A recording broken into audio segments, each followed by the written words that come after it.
Bonjour tout le monde, c'est encore de plaisir de vous avoir tous à l'occasion de cette collégium de la Ligue marocaine de lutte contre le diabète.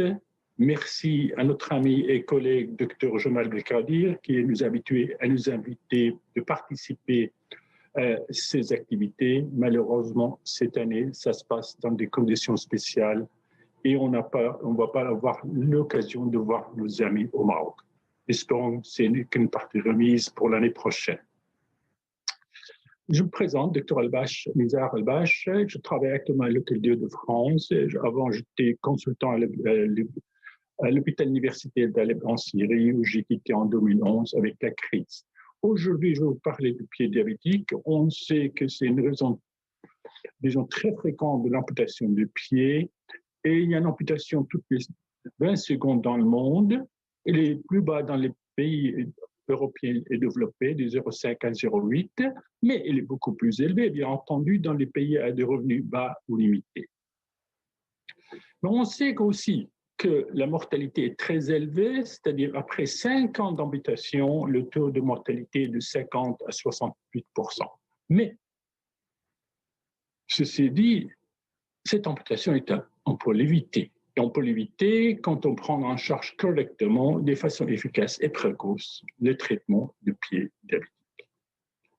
La prévalence de pied diabétique, surtout d'ulcère diabétique, de pied diabétique, est de 1 à 20%. C'est très variable et basse en Europe, aux États-Unis, on s'attendait, très élevé dans notre région, encore plus élevé dans les Caraïbes où il dépasse les 20%. Malheureusement encore, on n'a pas de vraies, disons, informations ou data concernant notre région. Tout ce qui est publié dit certains résultats partiels. Regardez en Égypte de 1 à 7% d'ulcères. En Arabie Saoudite, ça va jusqu'à 41, encore que, tout en sachant que c'est variable et c'est ancien et c'est incomplet. Nous avons essayé dans notre région de faire une espèce de surveillance. On a noté que, en fait, les informations manquaient beaucoup dans beaucoup de pays. Mais quand elle existe, elle n'est pas documentée ou elle n'est pas fiable, mais surtout elle est variable. Regardez en Irak, la prévalence d'amputation était 0,7%, ce qui est très bas. On ne sait pas pourquoi. Et encore, si vous voulez, le foot de l'UCR, ça va jusqu'à 6% dans certains pays comme le Bahreïn. On connaît très bien les mécanismes de pied diabétique, principalement la neuropathie diabétique, l'artériopathie, qui aboutit avec une charge anormale au problème d'ulcère de pied. Tout en sachant que c'est reparti, ça peut être uniquement et purement neuropathique ou artériopathique ou mixte. L'artériopathique représente à elle seule 30% des cas. En général, elle est traitée à part, une fois diagnostiquée, envoyée, référée à un chirurgien vasculaire qui la prend en charge. Nous parlons principalement de pied diabétique à un composant majeur, probablement mixte, mais majeur, neuropathique. Une fois on a cette neuropathie associée partiellement à l'artériopathie, avec une charge normale, aboutit à un ulcère de pied diabétique, probablement certains cas d'infection, qui peut finir, quand il est mal pris en charge, par l'amputation. Mais il faut dire qu'il y a ce qu'on appelle le cornerstone, ou les bases de la prévention et la prise en charge du pied diabétique. Quand on arrive à le faire correctement, on arrive vraiment à des bons résultats et on arrive à éviter cette amputation de pied, qui est catastrophique pour tout le monde, comme on le sait. Tout d'abord, la prise en charge commence par une inspection, un examen régulier des pieds chez le diabétique, mais aussi par faire un diagnostic précoce de neuropathie diabétique périphérique, c'est très important, identifier les patients à risque qui sont surveillés de près et ne pas être négligés et laissés comme ça, faire une éducation pour ces patients à haut risque, pour le patient, pour son entourage et surtout pour le prestataire de santé, que ce soit l'infirmière ou même le médecin généraliste qui a besoin de suivre ces patients. Et finalement, il faut arriver à équiper, à donner à ces patients des chaussures adaptées pour protéger les pieds, mais surtout abordables, pas trop cher, comme c'est le cas dans certains pays.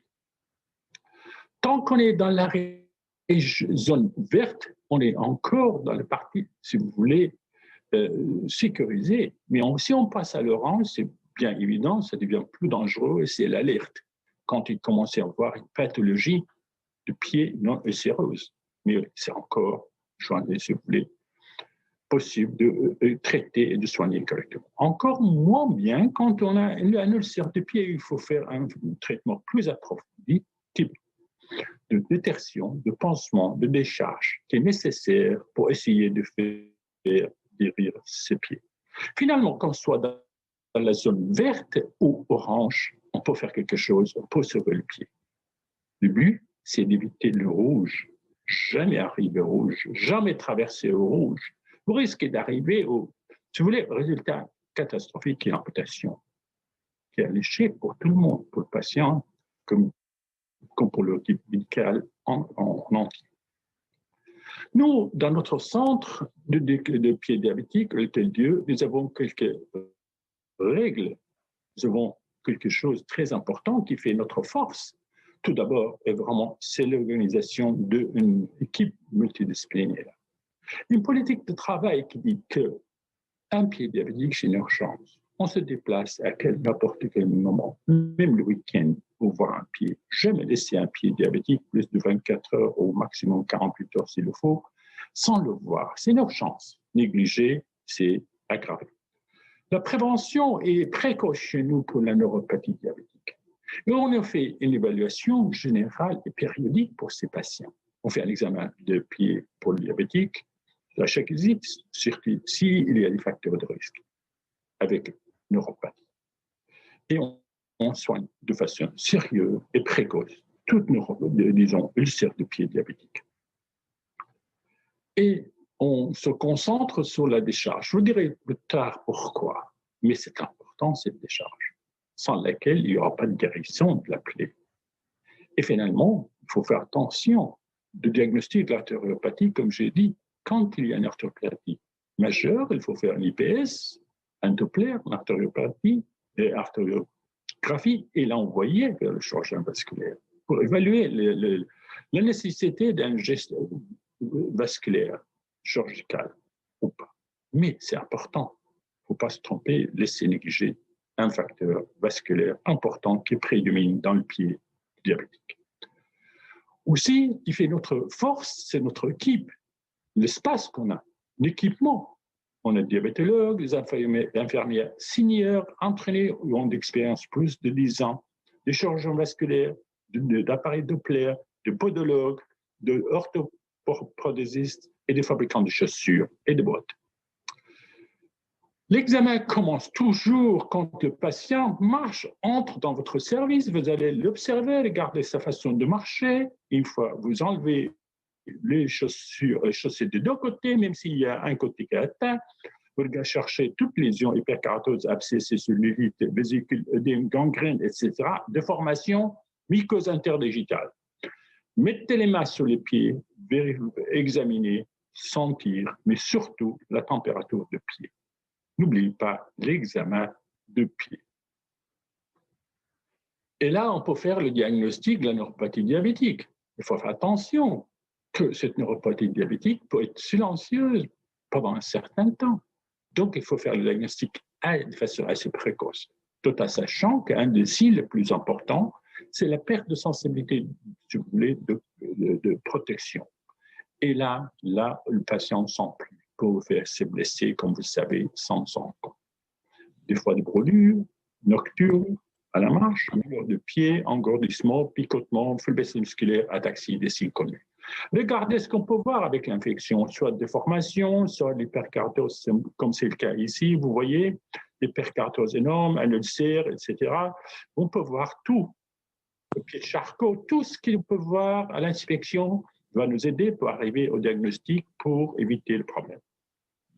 Diagnostic neuropathie, on en avait parlé avant au Maroc il y a 2 ans. Le monofilament, c'est bon, c'est facile, c'est bien pour un généraliste, mais ce n'est pas suffisant parce qu'il diagnostique, si vous voulez, 50% à 60% de neuropathie. Il faut compléter l'examen dans les centres spécialisés par utilisant ce qu'on appelle le diapason, les Ridel-Shiver ou les types termes. Comme ça, on peut explorer à la fois l'atteinte de neurones, de petits diamètres et les gros neurones, Donc, il faut faire 3 examens. Ça nous permettra de classer les patients en le risque minime, ils n'ont rien, ils ont une sensation plantaire normale. Le risque moyen ou modéré, quand il y a la perte de sensation, mais il n'y a pas d'ulcère. Risque élevé quand il y a un ulcère ou de formation ou de problème de circulation. Très élevé, mais alors quand il y a eu un ulcère ou une neuropathie, ou une fracture neuropathique, ou éventuellement de problèmes vasculaires. Donc, ces classements de patients nous permettent de suivre ces patients correctement. Là, on doit à ce stade commencer une prévention. Et la prévention, c'est quoi? C'est l'éducation de patient et de son entourage. Même l'infirmière, même les généralistes doivent savoir le faire. Vous pouvez lui donner des brochures, vous pouvez lui expliquer, mais ce n'est vraiment pas suffisant. Ce que je propose, c'est les sciences pratiques faites par les infirmières et même les aides-soignantes qui apprennent aux patients de façon très pratique comment s'occuper de ses pieds. C'est très important, cette prévention, ça évitera d'arriver au stade ultérieur. Et il faut conseiller aux patients des chaussures qui sont confortables, assez larges, assez souples, qui tiennent bien le pied, mais sont aussi des semelles qui conviennent pour assurer une répartition de poids et une bonne décharge, pour éviter l'hyperkératose, pour éviter la pression sur le pied. Donc, si vous voulez, ça nécessite une gestion multidisciplinaire. Sans ça, on ne peut pas y arriver. Quand il y a une ulcère, il faut savoir que c'est une urgence. Bien sûr, il faut besoin d'une évaluation complète, comme on l'a dit, mais aussi chercher le facteur déclenchant qui a fait cette ulcère. Très souvent, ce sont les chaussures, ou alors une pression anormale avec hyperkératose qui se transforme en corps étranger, en quelque sorte, sur le pied. Les mycoses antédigitales, les soins de pédicure mal faits, etc., etc. Donc, il faut chercher la cause, sans quoi vous risquez d'avoir des récidives très fréquentes. Regardez, quand vous mettez, jamais oublier de mettre la main dans les chaussures du patient. Regardez ce qu'on a retrouvé dans notre centre comme objet non ressenti par le patient qui a une neuropathie et qui a causé cette ulcère. Donc, c'est une urgence, on a dit, il faut chercher, mais surtout nettoyer l'ulcère régulièrement avec de l'eau, du savon ou du sérum physiologique, peu importe. Mais aussi, il faut aller explorer et sonder cette plaie en utilisant des trucs en cathlon. Ça nous permet de ne pas blesser, mais aller voir ce qui se passe à l'intérieur, pas regarder l'orifice qui peut être très trompeur et nous fait passer devant un percuit très profond. Regardez, on peut utiliser la pince doucement pour explorer, voilà ce que ça donne. De toute façon, la détertion est très importante, mais il faut éliminer tout d'abord une contre-indication ischémique, c'est-à-dire de raison vasculaire. S'il y a une artériopathie, vous faites une détertion là-dessus, vous allez entraîner une ischémie très grave avec nécrose du pied. Élimination, donc, ça permet d'éliminer les débris, les nécroses, les tissus infectés, et il y a plusieurs techniques. On privilégie, nous, plutôt les techniques manuelles, parce qu'il est plus facile, tandis les larves, ce n'est pas permis en France, c'est compliqué, c'est cher. Bénéfices de autolytiques et l'hydrogel sont compliqués et chers, de même enzymatiques. Nous préférons la détertion manuelle en utilisant des outils très simples, mais de façon, si vous voulez, très professionnelle, avec des gens très expérimentés pour faire ça. Voilà ce qu'on peut faire comme détertion. Regardez, je donne quelques exemples rapidement, mais on pourrait faire encore plus et plus pour ça. Ça, on peut aller jusqu'à enlever les séquestres osseux et ça remplace la petite chirurgie. Et ça, on le fait dans le centre, dans le box dans lequel on examine le patient sans anesthésie, bien entendu. Les patients ne se ressentent pas grand-chose. Le pansement est important, c'est important, mais par contre, il ne remplace jamais une détertion. La détertion, d'abord, si vous mettez un pansement sur une plaie sale, vous n'allez jamais arriver à avoir une guérison. Il faut sélectionner le pansement en fonction de ce qu'on appelle l'exsudat et pour maintenir une certaine humidité. Il ne faut pas que la plaie soit trop sec ni trop humide, donc c'est une question d'équilibre. Mais surtout, n'utilisez pas les antimicrobiens pour essayer de prévenir des infections. Ce n'est pas très bon. Peu importe le pansement, il y en a qui sont, si vous voulez, les gynédes, les hydrofibres, les hydrogels, les billes, etc. Certains sont très chers. Nous, on est équipés avec tous ces trucs-là dans notre centre, mais certains sont trop chers. Ils ne sont pas abordables dans les pays en voie de développement. Mais vous pouvez vous contenter vraiment des choses simples, vous arrivez au même résultat. Le pansement, peu importe qu'est-ce que vous mettez, l'essentiel, c'est la détertion et la décharge. Le pansement, c'est un complément par rapport au reste. L'iodine, et puis solution marcherait très bien dans certains pays. C'est très bien, si vous voulez, expérimenté au Pakistan, en Égypte, on a vu qu'ils les utilisent beaucoup. On arrive à l'étape la plus capitale. Sans décharge, quoi que vous faites, le pied est considéré comme non traité. Et quand on fait le décharge, vous voyez la guérison s'accélère. 50% à 6 semaines, 90% à 12 semaines. Ça prouve l'importance des charges. Quand on a un échec, il faut revoir sa décharge. Il est bien fait ou pas. Si le patient suit les consignes ou pas, c'est aussi. Vous pouvez conseiller quoi que vous voulez. Si le patient n'est pas adhérent au traitement, ben, s'il marche avec, on n'y arrivera jamais. La décharge peut être partielle, comme on voit ici, pour décharger la région, la zone de pied où il y a l'ulcère, adapté, soit au niveau de talon, au niveau médioplantaire, au niveau des orteils, etc. Ou alors total. On peut aller jusqu'à de ce qu'on appelle total casse, jusqu'à l'air casse, jusqu'à la chaise roulante. Donc on peut aller jusqu'à là. Ou alors, si vous voulez, si ça ne suffit pas, et très souvent, on rajoute différents types de semelles, de plastozotes, des antivibratoires, des rouleaux de mépilès qu'on met sous les doigts, etc., des prothèses qu'on met, etc. Il y a plein de choses à faire pour faire la décharge, sans quoi ça ne marchera pas. L'amputation, c'est le dernier recours, et malheureusement, encore une fois, c'est l'échec de tout le monde.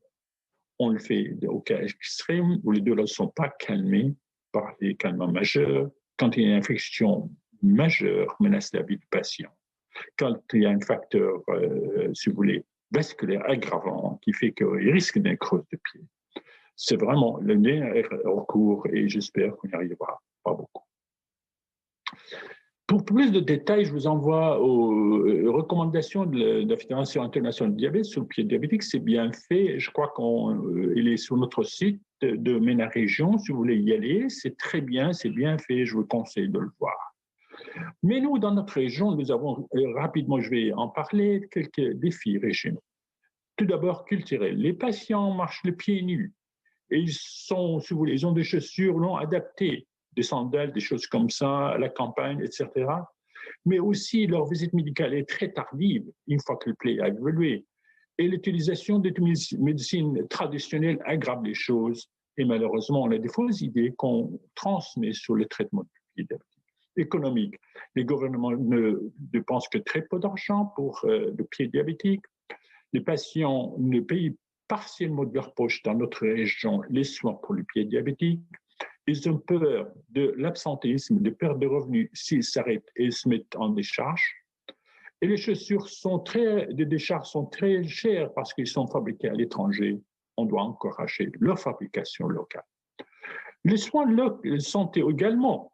Il y a, si vous voulez, très peu de centres pour les soins diabétiques à la campagne. La couverture médicale n'est pas couverte à 100%. Et surtout, si vous voulez, les prestataires de santé sont très limités, en particulier les podologues. Il n'y en a pas assez, ou ce n'est pas reconnu, ou ce n'est pas remboursé. Donc, il y a un problème pour les podologues. On ne peut pas construire une équipe sans podologue. Et finalement, il faut essayer de promouvoir la sensibilisation pour l'éducation pour le diabétique et des dépistage précoce de la neuropathie diabétique, éventuellement le pied diabétique. Les médecins eux-mêmes, en particulier, ils ne sont pas très intéressés par le pied diabétique. Ils sont plus intéressés par prescrire le dernier médicament pour le diabète. Mais le pied diabétique, ça ne les intéresse pas. Ils sont concentrés plus sur le contrôle du diabète. Et malheureusement, si vous voulez, ils perdent un peu de temps avant de renvoyer le patient vers un centre spécialisé. Et il manque par moment de formation, bien entendu. On a besoin d'encourager cette formation en pied diabétique. Et finalement, laisser beaucoup de traitements avant d'envoyer le patient. Tout cela prouve qu'on a besoin de construire une équipe multidisciplinaire, mais surtout une connexion avec les médecins qui s'occupent de patients diabétiques, etc. Pour conclure, je vais arriver à certaines conclusions. Comment résoudre ce problème? Tout d'abord, éducation pour cibler à la fois aussi bien les médecins, les infirmières, les patients et leur entourage. Tout le monde est concerné. essayer de diffuser plus le matériel d'éducation, essayer de combattre la fausse idée qu'on transmet. D'après mon expérience de 28 ans en Syrie, j'ai vu que c'était catastrophique et le taux d'amputation et dans d'autres pays était de 65%.